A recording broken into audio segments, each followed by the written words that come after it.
Hello there everyone, how you doing today? I hope you're all well. Today we're going into r/nosleep to read the story Nobody Warned Us About the Scarecrow Before We Moved Here, written by Like Ye Did on Reddit. Link will be in the description below. Now, please like and subscribe and leave a comment down below if you wish to get this video seen by others. Now, without further ado, let's get started. My parents decided to move here to this town on a whim. There's no better explanation. They were fed up with the high prices of rent in the city. In Sutton, they could afford a whole house with 3 bedrooms. I had my own room, they had theirs, and we even had an extra room for guests that would never come. My parents didn't know that then, though. The town was cute enough at first.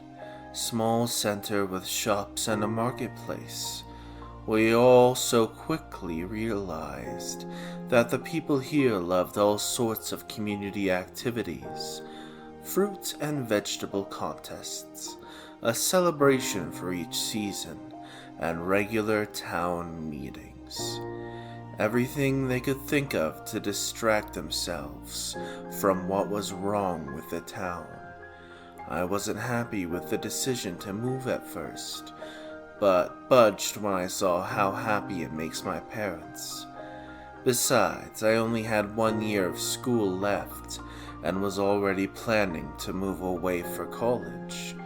We couldn't have known that I never would. We moved here on the 1st of October, 1 year ago, and we were quickly welcomed by most of our neighbors. The first ones were the Millers, who lived right next door to us. Mr. and Mrs. Miller came over with a huge wooden basket filled with all kinds of baked goods and massive smiles on their faces that never seemed to disappear. We were busy unpacking the boxes in our living room when they knocked on our door. Mum went to open it, while Dad and I listened to the voices. "Oh, what a wonderful decision you made by buying this house," we heard the woman say. "And a most perfect time as well. We saw that you have a daughter, and she looks about the age of our Ethan. Oh, maybe she can tell her all about the fun a young person can have in Sutton." The father spoke faster than a normal person should. Mum didn't get a single word in. "Yes, wouldn't that be wonderful? The 3 of you should come to dinner sometime. We would love to introduce you to our town," the mother continued. "Have you met Harry yet?" Slowly, Dad got up and walked towards the door. "Oh, you must be the husband. Hello." My parents were city people. I could tell they were already overwhelmed by the warmth of the people and couldn't help but grin. When the Millers left, we started snacking on all the goods they brought, but were interrupted every couple of minutes by new neighbors bringing more stuff. After the last ones, my dad closed the door and sighed. The 3 of us looked at each other for a moment, and then started laughing. "This'll take a lot of adjustment," my mom giggled. "But it could be worse, right?"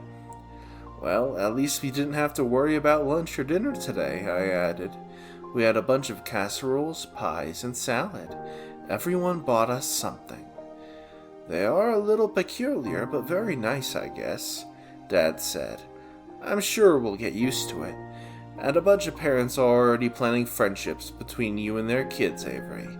You're already so popular," he joked.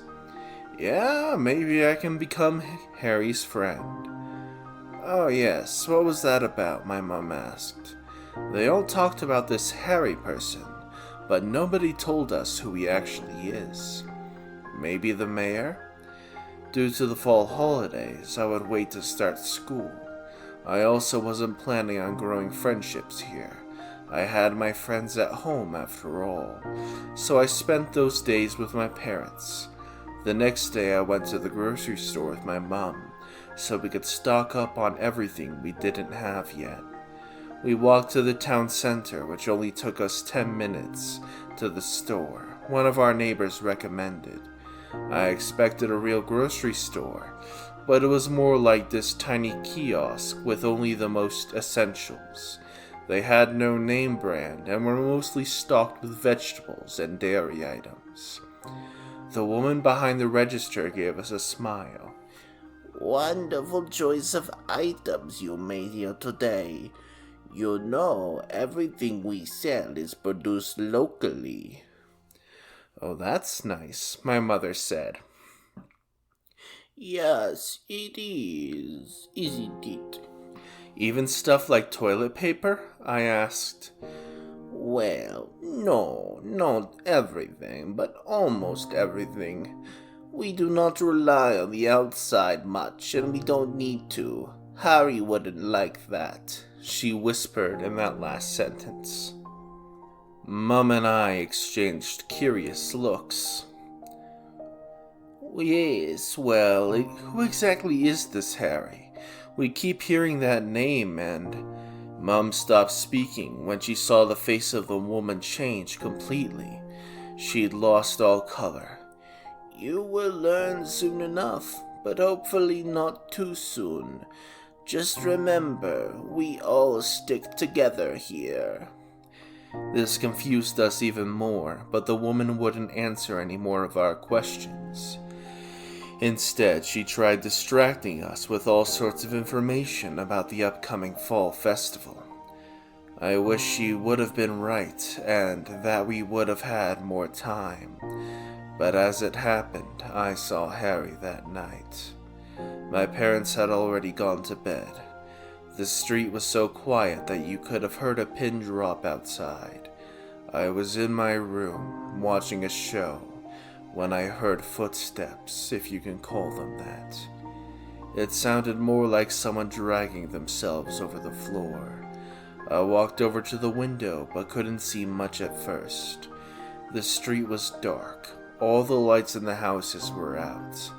I noticed people pulling down their shades earlier in the evening already, but as my eyes adjusted better, I saw where the sound was coming from.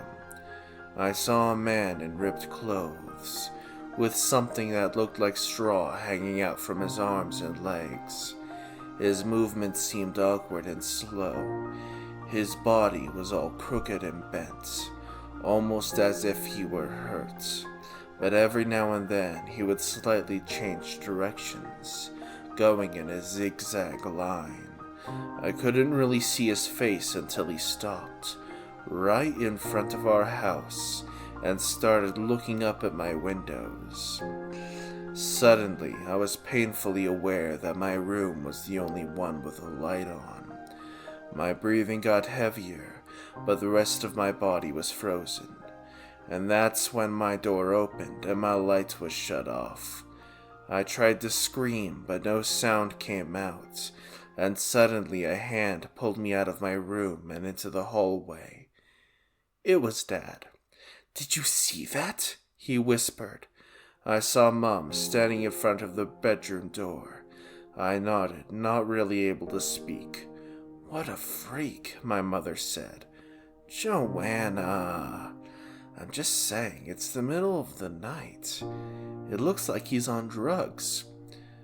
"Why did you pull me out here?" I asked, my voice finally back. I didn't want to admit that my parents might be as scared as me.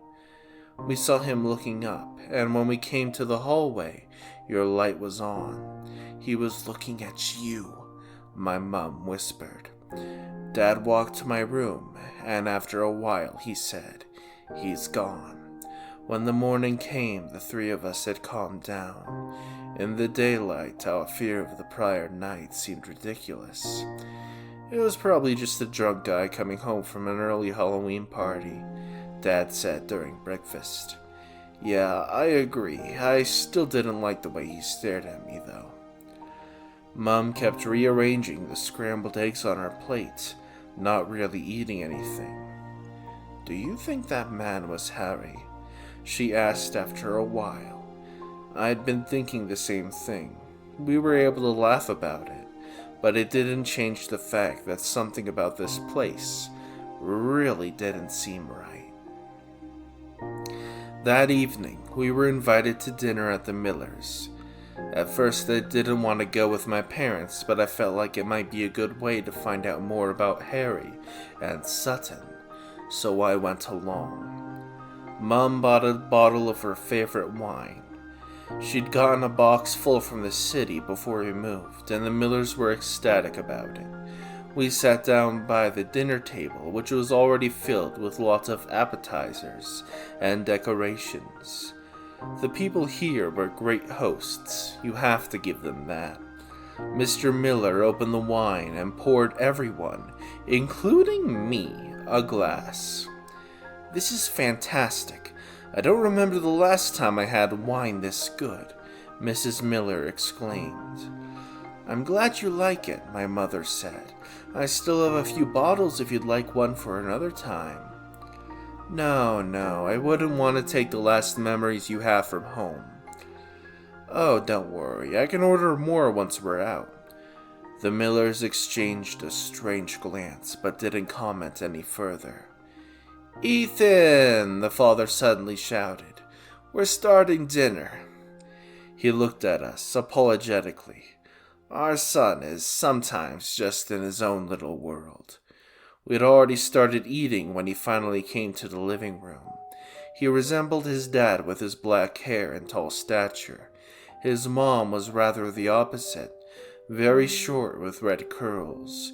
He was also dressed very casually, in a t-shirt and ripped jeans, while his parents looked like they were at a diner party in the 50s. "Ethan, meet our new neighbors, Eli and Joanna Russell, and their daughter Avery." He mumbled as he sat down in the free chair opposite of me. Ethan was the first person in Sutton we met who didn't smile when he saw us. He was quiet the rest of dinner, while his parents, as usual, kept speaking without a pause. Towards the end of dinner, my mom decided to finally interrupt the strange couple by telling them about what we saw last night. For a moment, there was silence. The Millers looked very uncomfortable, but didn't stop smiling. "That was Harry," Ethan finally said. "That's what I thought, but I really don't understand this. Does this happen more often? Does Harry have some kind of psychological problem?" my mother bluntly asked. Mrs. Miller shushed her. "Sorry, Joanna, that was rude of me." She looked around the room. "It's just, we don't talk badly about Harry." "Oh, I wasn't trying to. The man just was staring at our daughter last night, and we were a bit concerned, that's all. We don't want you to feel uncomfortable. Everyone here is so happy that you moved to Sutton," Miss Miller chimed in. "It's just not simple to explain who Harry is. Has he ever harmed anyone here?" Again, there was silence. The dinner ended quickly and awkwardly after that. We left with more questions than answers. The following day, my mom suggested we take a little day trip so we could explore nearby towns and maybe find a place with a decent grocery store. None of us admitted it, but I think all of us were kind of creeped out and just wanted to get away for a bit. The neighbors were open and friendly at first glance, but something was really wrong with them. I could see the regret in my parents' faces. We did not belong here. We packed a few essentials and got in the car. We drove for 5 hours until we finally gave up. And that's when we realized there was no way of leaving Sutton. The GPS was all wrong. Streets came to dead ends. We tried to drive away the same way we came, but it almost seemed impossible, like those roads were gone. The three of us felt as if we had lost our minds. Finally, we came to a long road and figured it would lead us out. The road was empty. We hadn't seen any houses for at least half an hour. There was nothing but fields. Dad pushed the gas harder until we finally were able to breathe properly again, until we saw something on the road. From this distance, we couldn't recognize what it was.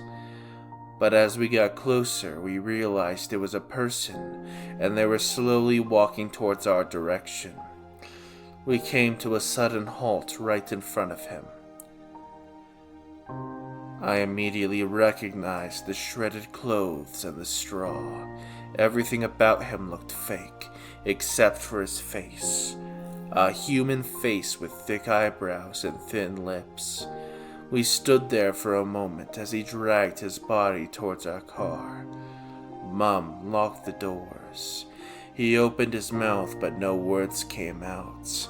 Then he reached his arm towards my mother's door, and that's when Dad went back in reverse. When we were far enough away, he turned the car. We were almost out of gas, but somehow made it back to our new house. When we got back, I saw Ethan sitting on the front porch with a book. My parents didn't want me to go over, but I convinced them it was fine. They decided they would knock on some neighbors' doors to find out how to get out of town. "Try to leave, huh?" he said as I approached. I nodded. He gave me a half smile that felt genuine. "What's going on here?" I tried to hide the panic in my voice. "You fell into the trap. Once you move to Sutton, you stay here for good. The only escape is death." I swallowed. "That's ridiculous." And then he shrugged. "Doesn't make it less true. We came here before to look at the house. We left after that. That was before you actually lived here. And now, it's too late." A million thoughts raced through my mind, but I realized there was no use denying what he was saying. We had just driven for hours through a tiny town. I knew that he was right, even if it felt wrong. So instead, I turned to anger. "Then why the fuck did you not warn us?" He got up from the porch and came closer. "Because they are all insane. After the man who lived in your house died, they were just so happy to get new residents, new neighbors. They can't leave, so they try everything to get at least a little change, a little glimpse into the outside. It will probably happen to you and your parents as well soon enough." My mother cried the entire evening. My father went from reasoning to anger, to silence to apologizing. We tried calling and texting people from the outside, but every time, "We are trapped" would turn into, "We are so happy." "This is hell" would change into, "You should move here as well." The next few days continued the same. We tried to leave a few more times, by car, by foot, with bikes. While we didn't meet Harry again, we also didn't find our way out. The town felt like a maze. Slowly, weeks passed, and insanity turned into everyday life. My parents started dressing and acting like the neighbors. They joined town events and made friends that were just as lost as them. Harry wanted us to stay. The townspeople wanted us to stay. And Sutton became our new reality.